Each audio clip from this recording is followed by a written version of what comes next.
Okey, Assalamualaikum warahmatullahi wabarakatuh. Waalaikumsalam warahmatullahi taala wabarakatuh. Masya-Allah. Okey, kita mulakan dengan Fatihah. A'udzubillahi minasyaitonirrajim. Bismillahirrahmanirrahim. Alhamdulillahirabbil alamin arrahmanir rahim maliki yaumiddin. Iyyaka na'budu wa iyyaka nasta'in ihdinas siratal mustaqim siratal ladzina an'amta 'alaihim ghairil maghdubi 'alaihim waladdallin. Amin. Baik, okey. Assalamualaikum. Saya Adam Kori, pengurusi Kembari Iman saudara kita, saudara baru, alhamdulillah. Dan hari ini kita ada live Usra Live yang kami janjikan setiap bulan ada 2 kali. InsyaAllah hari ini kali yang kedua dan kita live. Dan saya bukan berseorangan hari ini. Hari ini saya ditemakan oleh yang saya muliakan Ustaz Fakhruddin dan juga Ustazah Asma. Dan yang paling istimewa yang saya muliakan hari ini tetamu kita adalah Encik Mario. Mario, apa khabar Mario? Alhamdulillah. Okay, Ustazah apa khabar? Alhamdulillah. Okey, dah makan dah? Alhamdulillah, sudah alhamdulillah. Alhamdulillah, saya belum makan. Saja gurau je. Okey. Alright, alhamdulillah. Okey, hari ni tajuk nanti hari ni tajuk apa Ustazah? Saya pun dah lupa dah.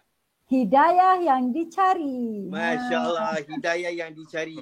Okey, saya sedikit mukadimah. Bismillahirrahmanirrahim. Alhamdulillahirabbil alamin. Wassalatu wassalamu ala Muhammad muadin mursalin wa ala alihi washabihi ajma'in. Ya Allah, Allahumma salli ala sayyidina Muhammad wa ala sayyidina Muhammad. Bismillahirrahmanirrahim. Okey, kita hari ini kita usrah hidayah yang dicari. Okey, mudah-mudahan Ustaz dan Ustazah dapat berkongsi sedikit dengan kita ilmu dan mudah-mudahan yang tengok live ini dapat sedikit manfaat dan juga dapat ilmu yang kita nak kongsikan ini insya-Allah. Alright, boleh saya mulakan dengan Ustazah untuk soalan pertama Ustazah. Silakan Ustazah. Okey, terima kasih. A'udzubillahi minasyaitonirrajim. Bismillahirrahmanirrahim. Alhamdulillahirabbil alamin wassalatu wassalamu ala asyrafil anbiya'il mursalin wa ala alihi washabihi ajmain. Assalamualaikum warahmatullahi wabarakatuh semua. Saya nampak Abang Adam, saya nampak dekat komen ni dah ada ni Apik cakap Assalamualaikum. Waalaikumsalam Apik. Okey, kita minta kepada kawan-kawan ni tolong share ramai-ramai kepada kawan-kawan di luar sana sebab sebenarnya program ini kami buatkan khas kepada kawan-kawan di luar sana terutama yang ingin mengenali Islam lah. Sebab itu tajuk kami pun adalah Usrah Mu'allaf Online. Dan semoga program ini sangat dekat di hati semuanya terutama saudara baru. Kalau ada kawan-kawan yang macam nak kenal Islam ke ataupun nak kenal tentang budaya Islam, mungkin dia tak berminat dengan Islam tapi dia nak tahu lebih lanjut tentang budaya Islam, maka joinlah program ini.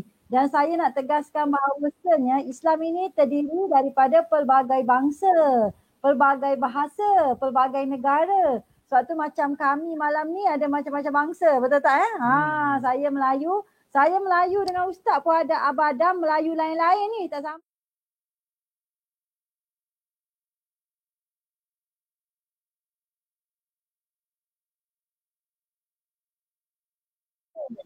Sebelum tu saya mungkin nak share jugalah kepada kawan-kawan di luar sana selain daripada program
Teruskan dengan saya tunjuk buku ni. Ini adalah buku Fiqh Non-Muslim. Setiap 2 minggu sekali, setiap kali usrah kita akan bertalaki dengan menggunakan kitab ini.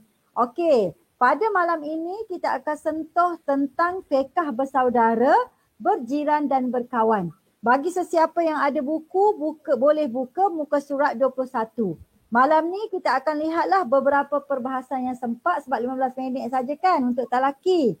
Okey, saya mulakan dulu dan kemudiannya kita serahkan pada Ustaz untuk perbahasan seterusnya. Ataupun Ustaz ada hadis nak baca. Pertama ni kita akan bincangkan tentang isu apa Abang Adam dengan Mario, iaitu isu mengucapkan salam. Boleh tak kita ucapkan salam kepada non-Muslim? Ataupun kalau non-Muslim ni bagi salam kat kita, boleh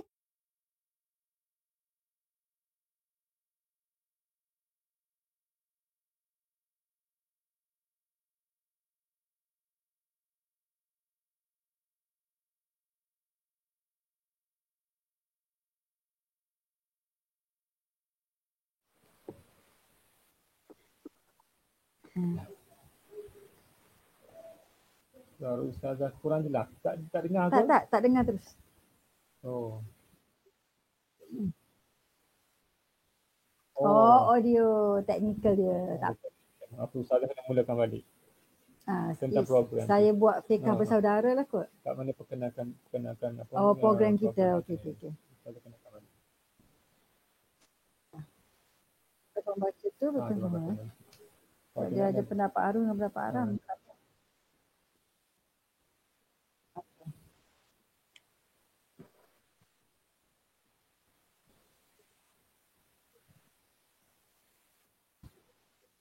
Okey, silakan Ustaz. Okey, Assalamualaikum. Suara dah dengar, dah jelas? Waalaikumsalam warahmatullahi. Ya, Alhamdulillah. Maaflah tadi ada kesilapan teknikal sikit. Jadi insyaAllah saya nak mulakan perbincangan ataupun usrah kita pada malam ni dengan sepotong hadis. Okey, boleh?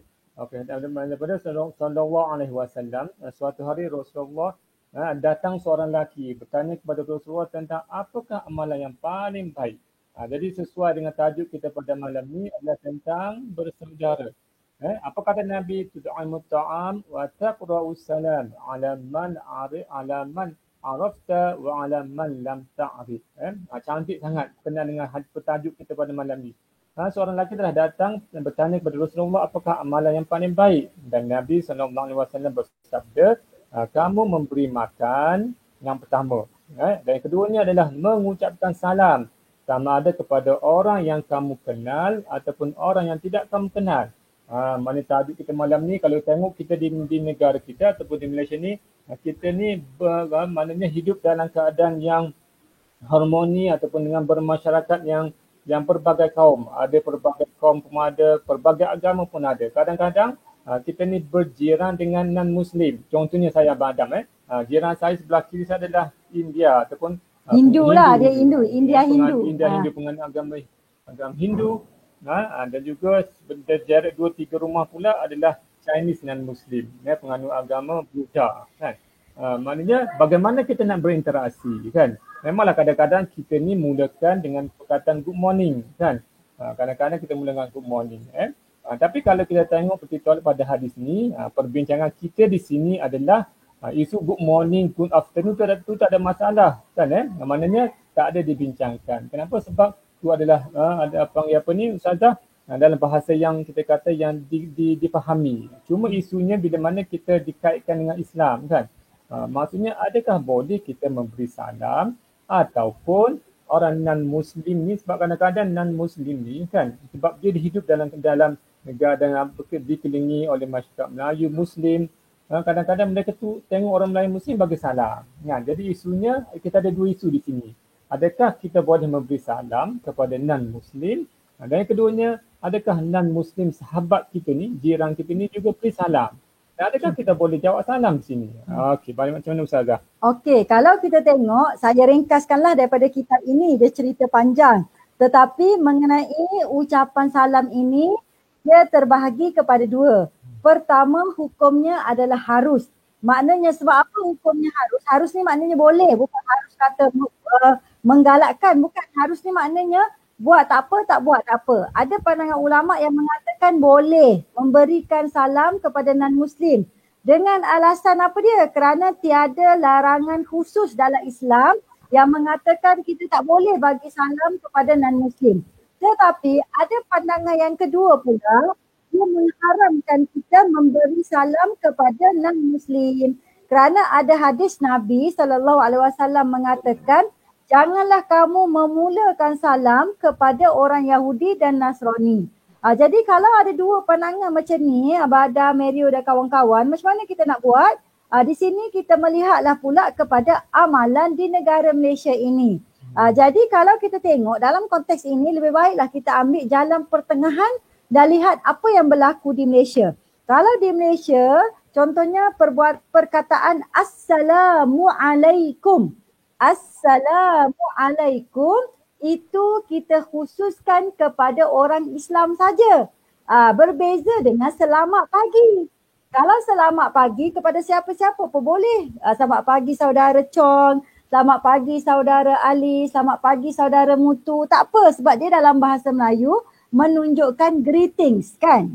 Tetapi salam kalau kita kata Assalamualaikum itu adalah special salam bagi orang Islam di tanah Melayu ataupun Malaysia ini. Berbeza dengan Arab. Arab ni kalau dia kata Assalamualaikum itu maknanya greetings. Assalam tu apa dia? Good lah. Alaikum ke atas kamu. Macam Allah bless you. Macam tu je.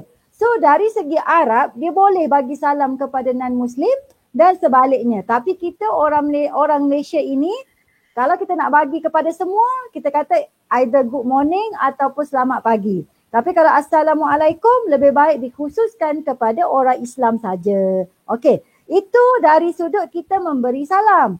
Kemudiannya kalau tiba-tiba kawan-kawan non-Muslim kita pula bagi salam. Sebab kalau kita tengok dalam cerita kan famous salam ni orang pun dah tahu. Kan? Seolah-olah dia jadi budaya orang masyarakat Malaysia Ustazah. Betul. Jadi macam mana? Adakah kita perlu jawab? Dalam keadaan ini kita tengok memang ada satu hadis lah yang jelas iaitu macam mana satu ketika orang Yahudi ni daripada riwayat Al-Bukhari. Satu ketika orang Yahudi ni dia datang dan dia bagi salam yang tak elok kepada Nabi Muhammad sallallahu alaihi salam yang tak elok kepada Nabi Muhammad sallallahu alaihi wasallam. Dia kata kat Nabi apa dia? Assalamualaikum. Buruklah ke atas kamu semua. Maka Nabi jawab macam mana? Nabi tak kata waalaikumsalam. Buruk juga kepada kamu. Celaka engkau. Dia tak kata macam tu. Nabi balas. Nabi balas, tetapi Nabi balas dengan sopan dan santun. Waalaikum, kamu juga you too. Maksudnya dia kata macam tu. You too. Maknanya dia tak katalah you too apa dia, jahat ke apa ke. So Nabi ni dia jaga tutur kata dia. Dan ketika itu Aisyah ni dia marah. Aisyah kata apa dia? Alaikumussalam wal la'nah. Kamu juga buruk, bukan setakat buruk, laknat terus. Asal laknat, macam tu best kan kalau kita maki macam tu. Tapi sebenarnya tidak elok dijadikan sebagai apa dia? Sebagai kebiasaan. Jadi balik saja. Jadi dalam ni Nabi kata, sekiranya ahli kitab memberi salam kepada kamu, maka jawablah dengan lafaz dan ke atas kamu waalaikum sahaja. Kalau macam Abah Adam contohnya kan, pergi set tiba-tiba kawanan Muslim cakap macam tu. So Abah Adam cakap apa? Waalaikum. Setakat tu je. Ataupun in English, you too. Macam tu kan. Jadi kalau mungkin ada dalam bahasa Cina, itu lebih kurang lah maknanya berkaitan dengan salam dan memberi salam. Okey, kemudian kita ada perbahasan yang ketiga pula berkaitan dengan salam ni. Apa dia Ustaz Bakarudin? Okey, jangan lupa sahabat-sahabat untuk refer buku yang ni. Sekali lagi, yang ni buku yang kita selalu guna terutamanya bila mana kita mengadakan program umrah. Umrah, selalu kita akan gunakan buku ni lah sebagai panduan. Kenapa? Sebab dia berkaitan dengan isu-isu berkaitan dengan fake non-Muslim ataupun fake mu'annaf. Rupa-rupanya apa saja berkaitan sahabat-sahabat kita ni, lebih-lebih lagi yang baru masuk Islam, ada isu-isu yang terconfuse. Abang Adam bukan sahaja yang baru masuk Islam, Abang Adam. yang dah Islam lama pun kadang-kadang confused. Jadi bolehlah ambilkan buku ni sebab kita ni kena meraihkan sahabat-sahabat kita ataupun sahabat-sahabat yang non-Muslim ni. Kadang-kadang kita jauhkan jarak. Kenapa? Sebab mungkin kadang-kadang kita ni keliru ataupun kurang faham. Tapi galakan saya, maknanya kita hadamkan buku menyeliduk, kita boleh berdakwah. Okey, berkaitan dengan salam, okey saya share sikitlah satu lagi isu iaitu berkaitan dengan salam. Okey, salam ni maknanya bukan cakap salam, bersalaman. Tu, berjabat tangan. Pasal berjabat tangan ni, ada setengah orang kan dia rasa tak nak berjabat tangan dengan non-Muslim. Maksud saya sama jantina lah. Kalau lelaki perempuan memang confirm tak boleh kecuali yang mahram. Mahram tu apa? Yang boleh kahwin maksudnya macam mak ayah kita tu tak apa, adik-beradik kita. Sepupu pun tak boleh dalam Islam kan? Macam tu. Jadi kalau dalam kes berjabat tangan ni sebenarnya tidak ada larangan dalam Islam untuk kita berjabat tangan dengan orang bukan Islam. Sebab ini tidak dikira najis. Setengah orang kata tak boleh, dia tu tak masuk Islam lagi, dia tu najis. Masya Allah. Apa tak boleh Ustazah? Sekarang salam COVID. Tapi sekarang sebab salam COVID, bukan sebab najis. Itu sebab virus, betul tak? Jadi kalau dalam kes ini kita boleh berjabat tangan. Macam saya pun ada ramai kawan-kawan yang masih bukan Islam. Kami berkawan-kawan macam biasa, bertepuk tampar tapi sama perempuan lah kan, Abang Adam. Kau tak Ustaz jealous. Jadi bertepuk tampar. Dan kami bergaul mesra, terutama kalau di Kelantan kita ada Cina Kelantan kan, Cina kampung, dia cakap bahasa Kelantan dengan saya. Jadi mereka ni berjabat tangan tu adalah biasa, kadang-kadang berpelukan. Jadi dalam Islam ni tidak ada masalah. Sebab berbeza akidah ini bukan bermaksudnya najis. Tu. Jadi lepas ni kita kena betulkan pandangan kita. Saya rasa mungkin untuk lelaki ni cukup dah kot setakat ni Ustaz. Kita serahkan balik kepada siapa dia? Abang Adam. Okey, silakan. Alhamdulillah, terima kasih Ustaz dan Ustazah. Mudah-mudahan yang tengok live hari ni dapat manfaat dan ilmu yang kita nak kongsikan. Walaupun perkara ni agak mudah setakat bagi salam je, tapi kalau kita salah jawab, salah maknanya, dan kita kalau kita salah amalkan, dia akan jadi benda yang lain, benda yang tak elok. So yang pasti kita kena belajar ilmu kepada guru-guru yang bertauliah. Tak faham kena tanya, jangan senyap-senyap, jangan diam-diam buat hal sendiri. Dalam Islam ni banyak benda kita nak belajar. Ilmu Allah ni kalau kita nak belajar sampai akhirat pun takkan habis. Yang penting inna amalu binniat, nak belajar kerana Allah. Baik, saya teruskan kepada tetamu yang saya muliakan yang ini ialah Encik Merio. Encik Merio, apa khabar? Sihat, Alhamdulillah. Abang Adam, abang sihat? Sihat, Alhamdulillah. So Encik Merio, apa pengamatan terkini dan apa sila kenalkan diri Encik Merio. Okey, saya Mary Ulin, berbangsa Iban. Dah tinggal 5 tahun kot berislam lah. 5 years. Bahasa dari Kuching Sarawak lah. Saya mengenali kembar iman ni daripada itulah Abang Adam. Ada gagap sikit, sorry. Tak apa. Ni second time kan kita berusaha bersama Jadi Merio.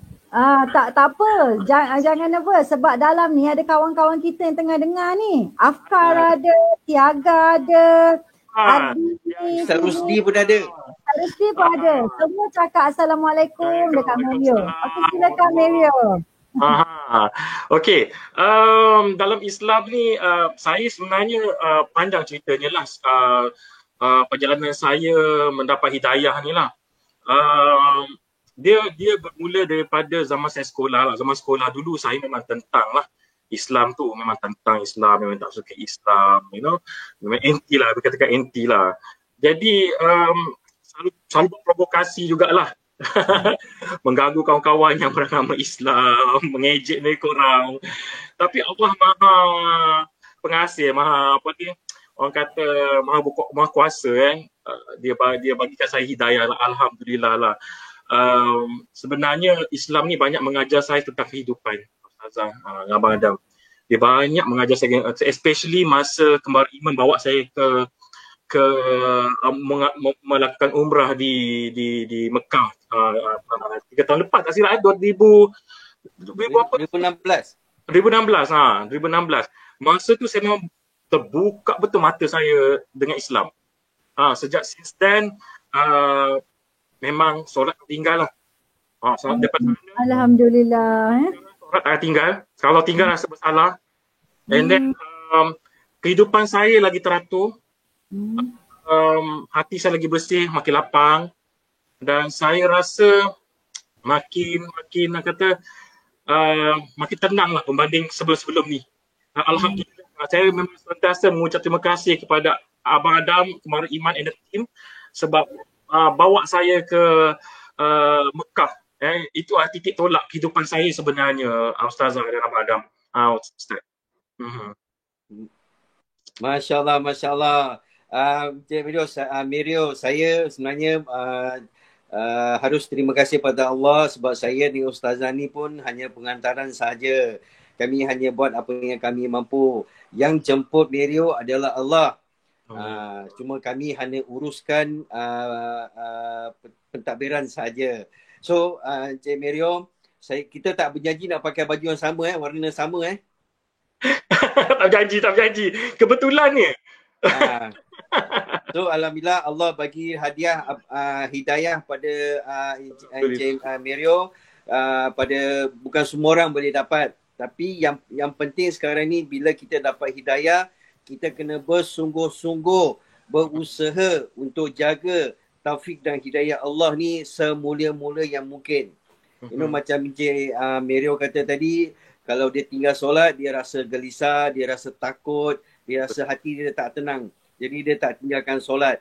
Dan dia akan sentiasa berdoakan untuk siapa-siapa saja orang sekeliling dia, ahli keluarga dia, kawan-kawan dia, sahabat-sahabat dia, tak pernah putus. Itu yang saya kenal Encik Mirio. Jadi alhamdulillah untuk kembar iman pun kami akan untuk siri yang ketiga, insyaAllah kami akan berusaha lagi, sedang berusaha untuk buat kembar iman umrah yang ketiga. Baik, Encik Mirio, boleh tak share dengan kami sedikit pasal keunikan Sarawak? Keunikan Sarawak ya? Okay, baik. Sarawak ni sebenarnya punya etnik yang sangat besar tau, berbanding dengan di Semenanjung. Sebab di Sarawak sendiri ada 27 etnik. Dan etnik terbesar sekali adalah bangsa Iban, diikuti dengan bangsa Bidayuh, Melayu dan sebagainya lah.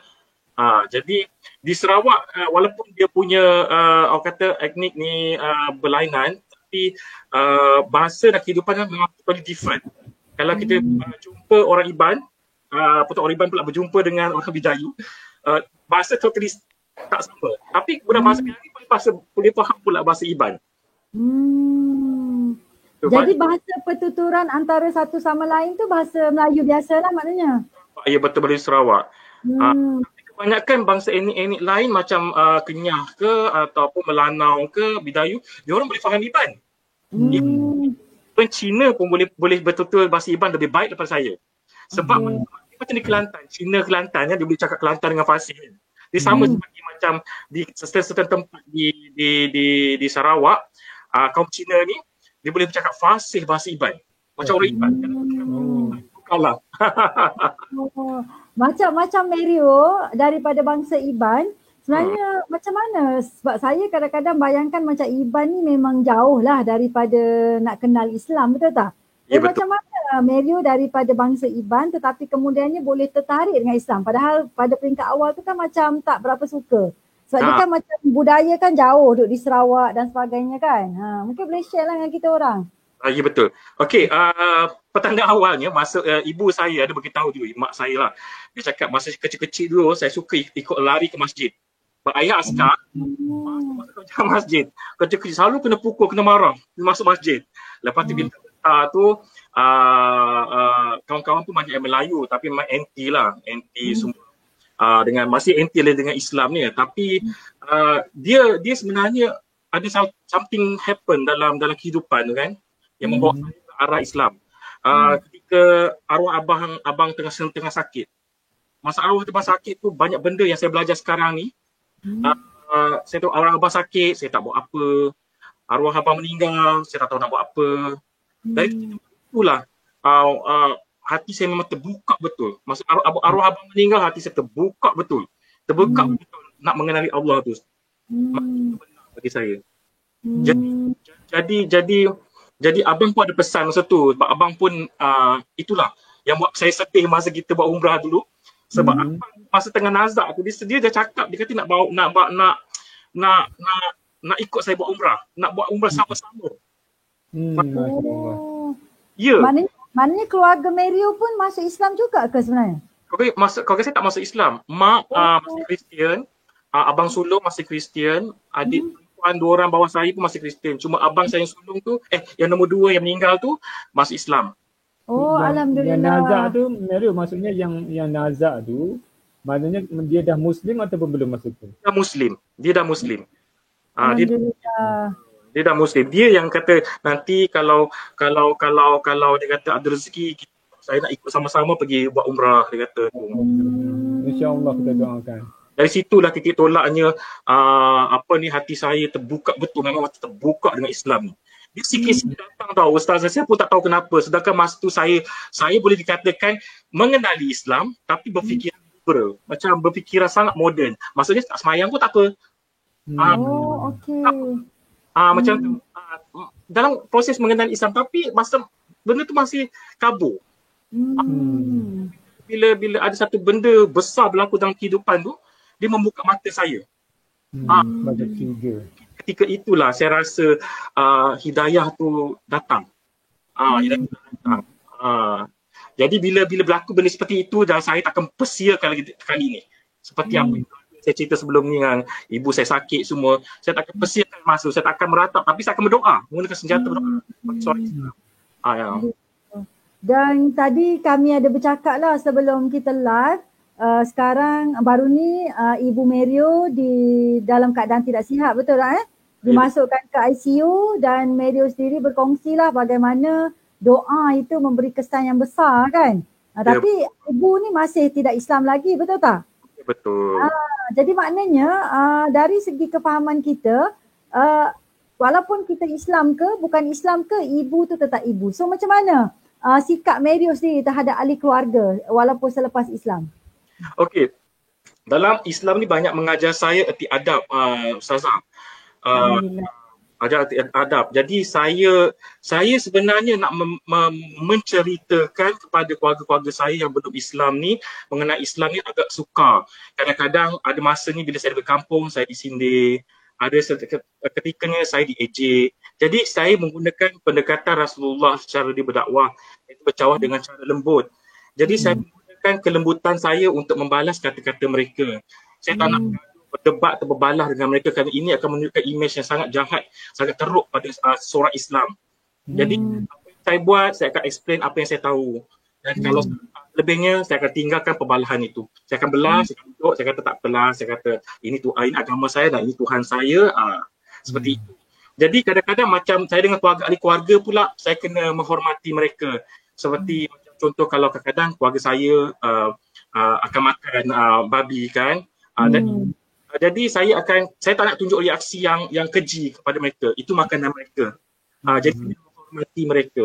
Tapi itulah daripada titik tolak saya menghormati mereka, ibu saya, abang saya, adik-beradik saya, bila saya balik kampung apa semua, dia orang lah orang paling sibuk.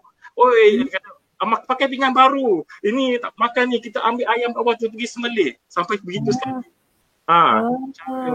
Jadi sebenarnya dalam Islam ni kita sebenarnya kena tunjukkan pribadi Islam yang mulia kepada mereka supaya mereka boleh kata anak aku masuk Islam ni, menjadikan kita kata benda ni sebenarnya tak buruk. Maksudnya dia orang punya mindset kat sana masuk Islam ni macam masuk Melayu. Okey, betul. Kita punya budaya, kita kan buang identiti kita, itu yang mereka takut. Ini dia orang ingat bila masuk Islam ni jadi macam teroris. Ada pernah saya kata tak pernah cakap kau masuk Islam ni kau nanti belajar menembak, saya kata. Jadi aku dah masuk Islam dah lama ni, ada pernah kau tengok aku bunuh orang? Bagi contoh yang simple macam tu kan Mario. Betul lah. Kalau Ustaz nak tanya kan, Pak, malam ni kebetulan kita bincang tentang budaya lah kan. Betul. Sebudaya maknanya bila Mario masuk Islam, budaya apa yang Mario tetap masih amalkan walaupun dah masuk Islam? Oh, budaya. Okey. Seperti mana saya banyak belajar dengan ustaz-ustaz sebelum ni. Saya pun banyak bertanya dengan ustaz-ustazah, Abang Adam juga sebelum ni. Okey, budaya Sarawak yang saya masih, walaupun saya Islam, seperti Hari Gawai saya akan bersama dengan keluarga meraihkanlah Gawai lah. Seperti seperti hari-hari Gawai biasa lah yang kita sambut selalu, balik kampung, makan-makan, ziarah, jumpa keluarga-keluarga.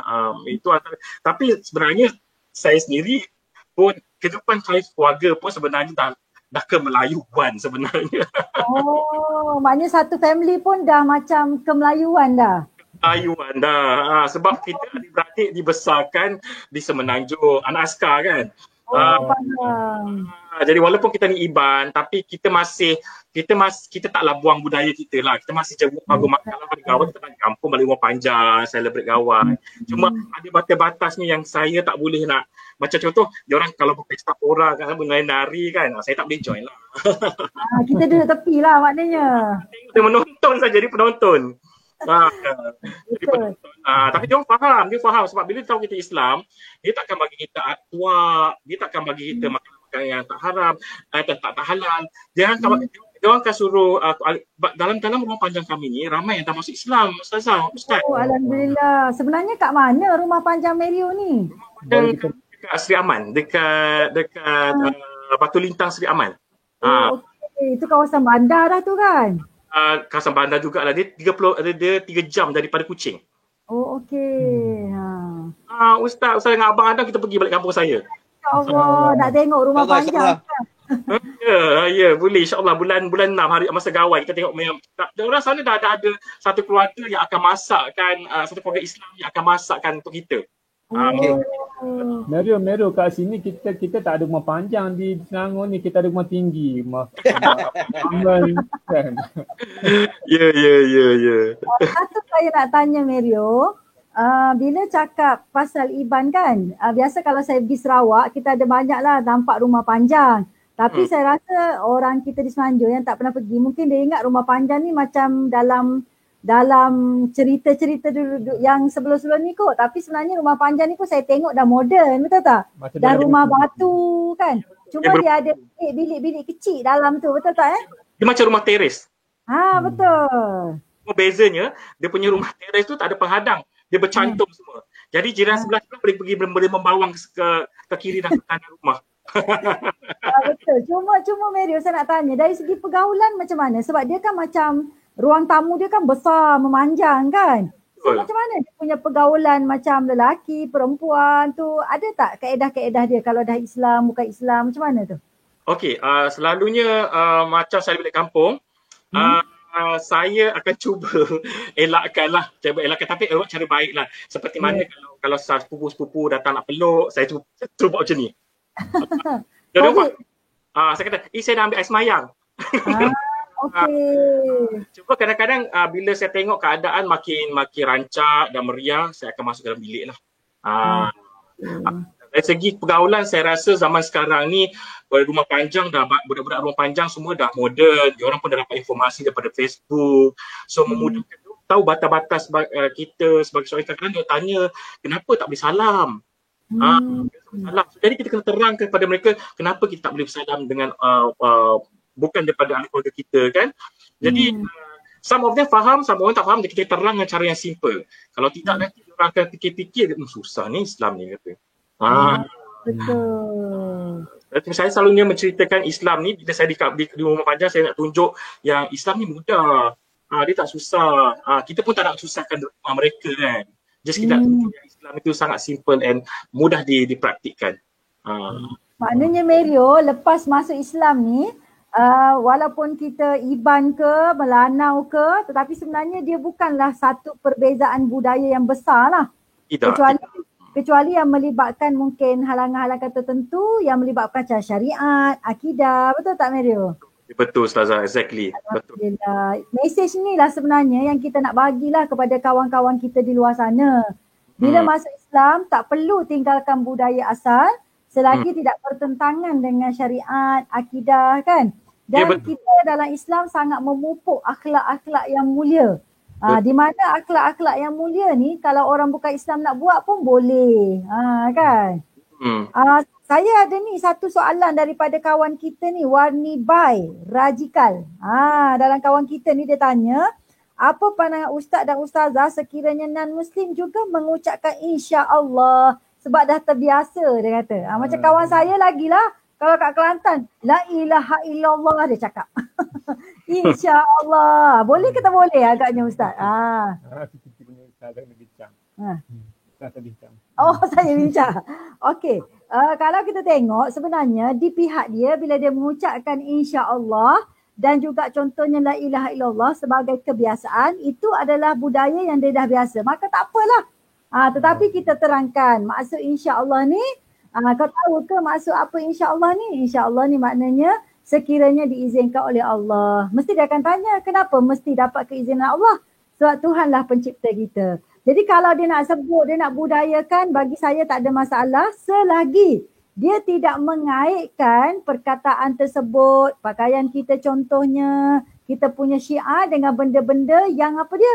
Benda yang merosakkan Islam. Contohnya, mungkin dia cakap insya-Allah tapi dalam masa yang sama dia tunjukkan perkara buruk dengan niat untuk memburukkan Islam. Itu tak boleh. Tapi kalau dia dah biasa sebut, dah budayakan, lepas tu dia duduk dalam kalangan kita, maka tak ada masalah. Biarlah dia ucapkan. Cuma kita bagi tahulah sikit-sikit apa maknanya. Semoga dia terbukalah hati kan. Okey. Saya nak tambah sikit Ustazah.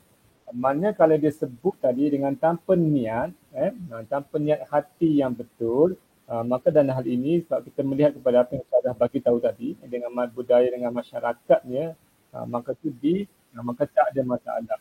Dan asal sebab tak dilafaz yang dengan tanpa niat ataupun tanpa kefahaman yang apa yang jelas. Macam tadilah Ustazah bagi tahu, tapi pada masa yang sama kita juga sebagai orang Muslim kena dakwahkan juga. Maksudnya kena jelaskan bahawa istilah-istilah yang macam ni adalah istilah-istilah digunakan oleh untuk orang Islam yang dikaitkan dengan Allah SWT. Macam tu. Okey. Dan satu lagi Mario, boleh tak Ustaz nak tanya si Mario kan? Apa maksudnya bila Mario masuk Islam, di awal-awal mungkin dia Ustaz rasa kan ataupun saya yakin mesti ada perkara-perkara yang menyebabkan Mario confused. Maksud Ustaz, adakah bila berlaku sesuatu peristiwa, Mario akan confused adakah boleh ataupun tak kan? Maksud Ustaz, bila berlaku keadaan macam ni, apa yang Mario buat? Tiba-tiba terdampar di persimpangan, tak tahu nak pilih yang mana. Macam tu Ustaz. Macam tu. Katakanlah ada ada satu isu, Mario pun confused. Dalam Islam ni kata boleh ke tak? Ataupun tak boleh. Jadi Mario nak buat, Mario tak boleh bagi putusan sendiri kan, sebab kita awal-awal baru masuk Islam. Jadi apa yang Mario buat? Nak selesaikan semacam ni. Okey, banyak juga masa di permulaan masuk Islam. Masa tu ketika tu banyak informasi yang saya dapat. Ada orang cakap yang macam ni, ada yang cakap macam tu, ya. Berkaitan dengan kematian lagi lah masa mula-mula tu. Macam contoh tak silap saya lah tahlil. Tahlil. Ada sampai yang marah kata sebab kami ni keluarga daripada keluarga Iban, tiba-tiba kena buat tahlil. First time buat tahlil dengan keluarga tu. Lepas tu dia kata ni wajib, benda ni wajib kena buat. Wajib kena buat. Jadi macam nak buat kena buat. Tiba-tiba ada kawan seorang kata ni tak wajib ni. Kalau ada duit buat, kalau tak duit tak apa dia kata. Lepas tu saya pun terfikir, mana satu nak ikut ni, ya Allah ya Tuhanku. Macam banyak dari segi banyak benda. Dari segi kadang-kadang solat pun sama. Ada orang kata tak boleh, ada kata boleh sebut, ada kata lafaz dalam solat, ada kata tak boleh. Benda tu jadi macam kita. Jadi selalunya saya akan merujuk pada ustaz yang saya percayalah. Sebab Sebab bila saya rujuk ramai sangat orang, dia ada banyak informasi yang ada yang sesuai, ada yang tak sesuai. Jadi saya cuba tanya lagi sampai saya rasa lega dengan jawapannya. Betul. Ustazah, sebab kita takut nanti kita lari daripada akidah kan. Apa itu yang saya paling takut sekali. Betul, Mario. Saya rasa tu cara Ustazah. yang betul. Ya, silakan. Ni ada soalan daripada Angelina Bidon. Dia kata dia Bidayu Iban Islam. Dan lagi satu dia tanya, Ustazah nak tanya, kalau kita Islam meninggal nanti, adakah kita akan jumpa keluarga kita yang bukan Islam di akhirat? Silakan Ustazah. Okey. Ustazah nak jawab ke Ustaz? Isu akidah ni. Kalau ikut kepada yang kita baca dan kita belajar, sebenarnya kalau selepas meninggal dunia ni, ada yang Allah bagi peluang untuk jumpa, ada yang juga Allah bagi peluang yang tak jumpa lah. Jadi sebenarnya bila saya nak kata exactly kita akan jumpa yang kawan ahli keluarga kita yang bukan Islam, itu sebenarnya kita serahkan kepada Allah Subhanahu Taala lah. Sebab memang ada yang mengatakan ada yang dapat lihat, tetapi bukan semualah maknanya. Maknanya yang terpilih, tetapi kita ambil pandangan bahawasanya kalau yang syurga tu syurga, yang neraka tu neraka. Macam itulah. Okey, Ustazah Umi Zaitun sekian salam pada semua. Waalaikumsalam. Warahmatullahi. Dia kata Ni steady ada ni. Mario. Jangan Abang nervous. Ya. Gugup. Saya tengah baca message ni. Sini ada kakak saya kat sini, Kak Rafida. Hai Kak Rafida. Kawan sekerja Sam. Kepada nak bagi tahu kepada yang tengah menonton ni, yang nak tanya soalan kepada Ustazah, dipersilakan ya. This is the time. I believe ramai yang daripada Sarawak ni kat sini, dari Sabah dan Sarawak ni tengah menonton. Betul. Ni ada lagi orang tanya ni. Ada orang tanya Abang Adam ni. Daripada Wani B. Rajikal. Nak tanya Abang Adam, masa mula-mula belajar, mana dia dah belajar mengaji susah ke tak? Okey, mula-mula bagi saya susah lah sebab kita tak tahu dia punya lenggok bacaan dia macam mana dan kita tak tahu macam mana nak mula. Tapi setakat Bismillahirrahmanirrahim, Alhamdulillah, itu dah biasa sebut. Cuma yang paling susah bagi saya adalah tayar akhir. Berbelik-belik ke Abang Adam? Berbelik-belik. Tayar akhir tu yang bagi saya yang paling susah. Sebab nak ikutkan surah Al-Ikhlas saya belajar sendiri. Alhamdulillah. Semua surah Al-Nas saya pergi belajar dengan guru, dengan ustaz yang saya belajar ngaji itulah. Tapi dengan izin Allah, dengan ustaz tu kata jangan serabut, yang penting tinggalkan apa yang ada dalam kepala otak tu dekat luar, ingat apa yang nak belajar sekarang. So saya pun kosongkan kepala saya pun tak nak fikir banyak, saya tenangkan hati saya belajar, insya-Allah alhamdulillah dapat dengan tapi 3 bulan jugalah nak belajar ni tayar akhir ni. Yalah, tapi tak apa, sikit-sikit Allah tahu kan. Tapi kalau yang dah tahu tak buat, tu lagi teruk kan Abang Adam? Itu teruk. Abang Adam saya nak tambah sikit. Sebenarnya mengaji Al-Quran ni bukan sahaja susah bagi untuk non-Muslim atau yang baru masuk Islam. Sebenarnya daripada kecil pun kalau kita tak diajarkan baca Quran memang susah juga. Tapi sebab kita ada satu tanggungjawab dan kewajipan, maka kita kena cuba berusaha. Berusaha untuk mengaji Al-Quran. Maka kita akan dapat 2 pahala. Satu pahala berusaha dan satu lagi adalah pahala membaca Al-Quran. Pengalaman saya Abang Adam, sebab kebetulan kami ada center Qurani, Fusan Qurani Center. Yang datang tempat mengaji kat kami, ada yang veteran, mereka pun juga cakap susah. Maksudnya dalam bab mengaji Quran ni isu susahnya dah normal. Satu kebiasaan. Kita kena berusaha untuk sampai kita mahir mengaji. Dia yang penting jangan malu untuk belajar dan jangan cepat putus asa. Sebab kalau yang tempat center kita orang ni yang umur 60 pun ada, 70 pun ada, baru datang belajar alif bata. Maksudnya masa dia kerja dulu mungkin dia tak ada masa ataupun dia tak dapat, tak dapat seru lagi lah. Tapi maknanya orang Islam yang asal pun ada isu nak belajar Quran. Tapi ada orang kata, Ustazah, ada je yang macam laju. Masuk Islam 2 tahun dah boleh baca Quran besar. Itu dah kita kata satu rezeki, yang kedua kesungguhan. Lepas tu tak boleh putus asa. Cuba juga sikit-sikit, lama-lama menjadi bukit. Saya rasa nak habis dah mentas kan. Last dah ni kita ada masa sikit lagi 10 minit. Saya mungkin nak share sekali lagi dengan kawan-kawan di luar sana, Badam, tentang tabung kita ni. Pertubuhan Kembara Iman, sekarang kita buka tabung. Kita panggil tabung mu'alaf sempena COVID-19 lah. Bukan sempena COVID-19, meraihkan COVID-19, bukan. Ini kerana kita dapati ramai kawan-kawan kita yang terjejas pendapatan, terutamanya saudara baru, dan ada juga yang mengadu untuk keluar daripada agama kerana rasa depression lah, kerana isu kewangan lah. Dan kita tahu di Malaysia ada 266 orang membunuh diri di musim COVID sahaja. Nak ceritanya, ketika PKP ni 266 orang membunuh diri. Jadi sebab itulah kadang-kadang kita rasa terpanggil untuk bantu kawan kita. Bukan bantu kewangan saja tau. Tapi kami dalam Pertubuhan Kembara Iman, kami ziarah dan juga bertanya khabar dan kemudian nak touch hati dia tu. Nak tengok sendiri macam mana kehidupan keluarga dan lain-lain lah. Kalau siapa nak join kami ataupun nak menyumbang, bolehlah tengok dekat Facebook kami ada disertakan nombor akaun dan sebagainya. Jadi mungkin saya serahkan baliklah kepada Abah Adam untuk seterusnya. Ada satu lagi Abah Adam. Ada satu lagi. Ya, Pertubuhan Kembara Iman juga kan? Untuk Pertubuhan Kembara Iman, bagi mana-mana mu'alaf, sebab tadi Abah Adam ada peminat kita ni yang tanya tentang mengaji Quran. Jadi pihak kami, Pertubuhan Kembara Iman dan juga mengadakan kerjasama dengan Fustan Quran Center, bagi mana-mana mu'alaf yang nak mengaji Quran, bagi percuma Abang Adam. Sahabat-sahabat mu'alaf kita bagi percuma, ataupun kalau bukan sahabat mu'alaf yang bawah B40. Kita khususkan kepada B40, kita buka kelas percuma. Untuk B40 dan mu'alaf percuma juga. Yang tu boleh tengok dalam Facebook kita Abang Adam, dan Facebook Kembara Iman, untuk bagaimana nak mendaftar. Kita jadikan bulan depan kita akan masuk bulan 12. Mudah-mudahan kita masuk tahun 2021 nanti dengan azam yang di mana kita boleh mengaji Quran. InsyaAllah. Okey.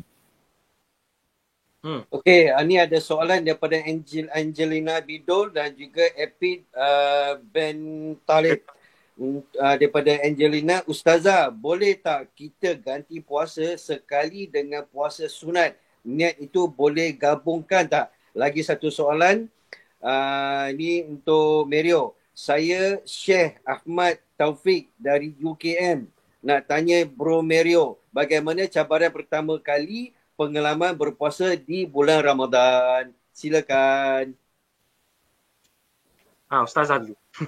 Okey, saya dulu jawab Okey, kalau misalnya ketika bulan puasa nak ganti dulu ke nak puasa yang wajib dulu ataupun nak sunat Sini kita tengok ada beberapa pandangan, tapi saya ringkaskan. Kalau kita rasa berkemampuan untuk berpuasa secara direct, contoh tak ada isu mengandung ke, tak ada isu sebab orang perempuan kadang nak ganti banyak-banyak sebab dia mengandung. Lepas tu dah mengandung, termengandung lagi, lepas tu menyusu anak. Jadi kalau tak ada isu tu, ada yang mengatakan lebih baik kita ganti dulu, habis ganti baru sunat. Tetapi ada juga yang mengatakan sebab kalau kita nak kejar contohnya Syawal, kita nak utamakan 6 hari Syawal tu kan, kita boleh buat sunat dulu kemudian kita ganti. Sebab Aisyah pernah buat juga macam ni lah, Aisyah isteri Nabi Muhammad SAW.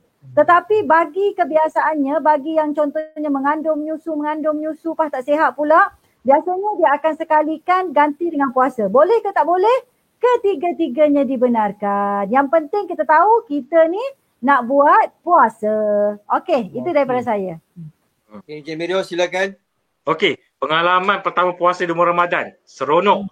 Sangat seronok. Sebab itu adalah kali pertama dan kali orang kata kita berpuasa kan. So, the excitement tu nak tunggu dia berbuka tu sangat-sangat seronok. To tell you the truth, sebenarnya bulan puasa lagi seronok daripada hari raya. Wah, betul. Wah. Bila bulan puasa tu, saya rasa sangat tenang, sangat menyeronokkan. Tapi bila sampai nak raya ni, saya rasa sedih sangat. Sebab benda tu buat setahun sekali je. Dia punya meriah tu lain macam. Bila raya kita Macam alamak. Tapi raya tu best juga. Cuma puasa tu dia punya nikmat tu. Ya Allah. Tak, orang kata tak terkata. Itu saya kata. Tapi pengalaman memang menyeronokkan. Alhamdulillah. Baik, alhamdulillah. Usra Mu'alaf Kembari Iman, hidayah yang dicari pun hampir dah nak sampai ke penghujung. Saya ingin mengucapkan terima kasih kepada Ustaz Fakhruddin, Ustazah Asma dan juga Encik Mirio kerana sudi melampangkan masa, meluangkan masa untuk Usra On Live ini. Dan insyaAllah saya mudah-mudahan saya harap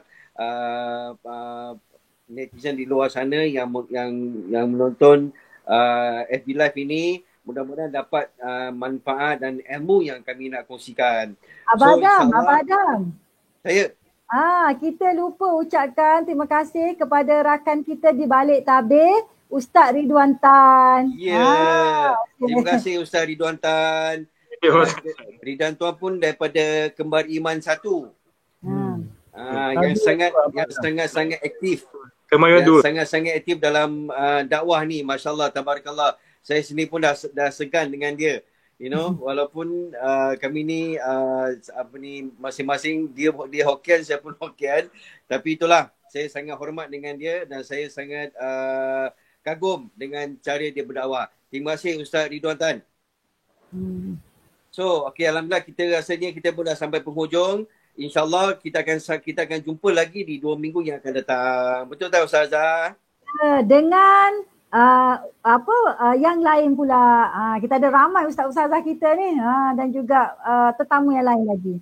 InsyaAllah siapa yang akan join untuk FB Live ini ataupun Usra Online, ustaz mana yang akan join kita ataupun ustazah mana yang akan join kita, insyaAllah kita akan umumkan di masa yang akan datang. InsyaAllah.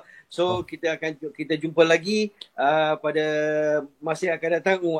Afkar ada soalan ke? Maaf.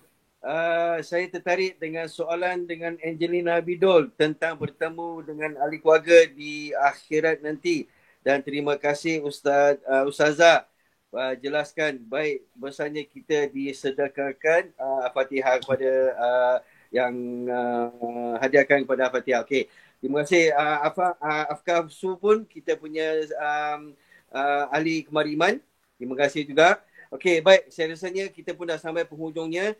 Terima kasih sekali lagi pada Ustaz Fakhruddin, Ustazah Asma, Encik Mirio dan juga Ustaz Ridwan Tan. So kita tutup di sini sajalah. Kita akan jumpa lagi di 2 minggu yang akan datang insyaAllah. Assalamualaikum warahmatullahi wabarakatuh. Waalaikumsalam warahmatullahi wabarakatuh. Terima kasih semua.